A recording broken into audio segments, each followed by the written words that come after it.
Hi friends, ticket to finale race నుంచి ముగ్గురు అయితే అవుట్ అయ్యారు.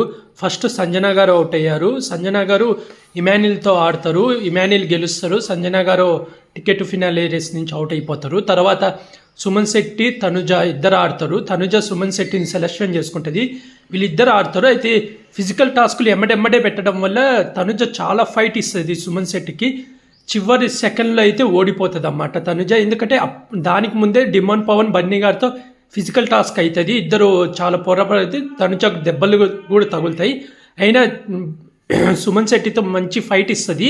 ఇంకా లాస్ట్ సెకండ్స్లో అయితే ఓడిపోతుంది అన్నమాట. ఆ తర్వాత డిమాండ్ పవన్ బన్నీ గారికి టాస్క్ జరిగిందన్నమాట. అందులో డిమాండ్ పవన్ ఓడిపోయారు. టికెట్ ఫినాలే రేస్ నుంచి అయితే ఎలిమినేట్ అయిపోవడం జరిగింది. ఎందుకంటే డిమాండ్ పవన్ ఛాలెంజ్ చేశాడు అందరితో, ఈ వీక్ నేనే టికెట్ ఫినాలే విన్నర్ అవుతానని. కానీ ఆ ఛాలెంజ్ని నిలుపుకోలేకపోయాడు అన్నమాట. చాలా ట్రోల్ అవుతాడు.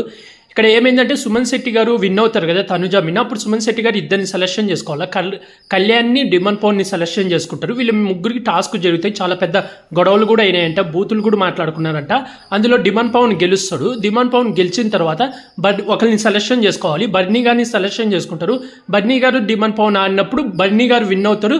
Demand Pavan ticket finale race నుంచి అయితే ఎలిమినేట్ అయిపోతాడు.